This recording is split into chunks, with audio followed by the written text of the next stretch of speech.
İşğaldan azad edilən rayonlarda qurbanlıq heyvanların kəsimi məntəqələri təşkil edilib. Azərbaycan xalqı Qurban Bayramını işğaldan azad edilən rayonlarda milli mənəvi dəyərləri və ənənələri yaşadaraq böyük ruh yüksəkliyi ilə qeyd edir. Qurban Bayramı günlərində Qida Təhlükəsizliyi Agentliyinin əməkdaşları gücləndirilmiş iş rejimində fəaliyyətlərini davam etdirirlər. Agentlik tərəfindən aidiyyatı qurumlarla birgə 6-7 iyun tarixlərini əhatə edən Qurban Bayramı günlərində işğaldan azad edilmiş Zəngilan rayonunun Ağalı kəndində və Ağdərə rayonunun Talış kəndində, həmçinin Ağdam, Şuşa, Füzuli və Cəbrayıl rayonlarında qurbanlıq heyvanların kəsimi və satışı təşkil edilib. Həmin ərazilərdə quraşdırılan səyyar heyvan kəsimi çadırlarında qurbanlıq heyvanların kəsimi və satışı baytarlıq nəzarəti altında həyata keçirilir. Eyni zamanda işğaldan azad edilən ərazilərdə Qida Təhlükəsizliyi İnstitutunun səyyar laboratoriyaları da fəaliyyət göstərir.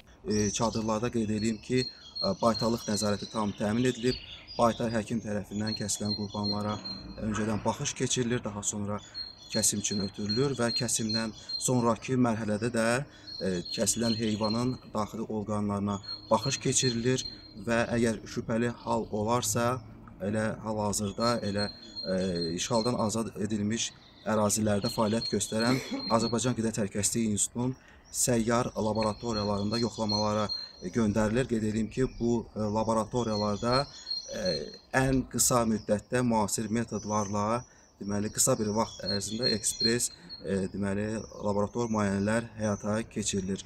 Əlavə olaraq qeyd edeyim ki, gün ərzində biz gücləndirilmiş iş rejimində fəaliyyətimizi davam etdirəcəyik. Qeyd edək ki, bu il Naxçıvan Muxtar Respublikası da daxil olmaqla ölkə üzrə 135 ünvanda qurbanlıq heyvanların satışı və kəsimi xidmətləri təşkil edilib.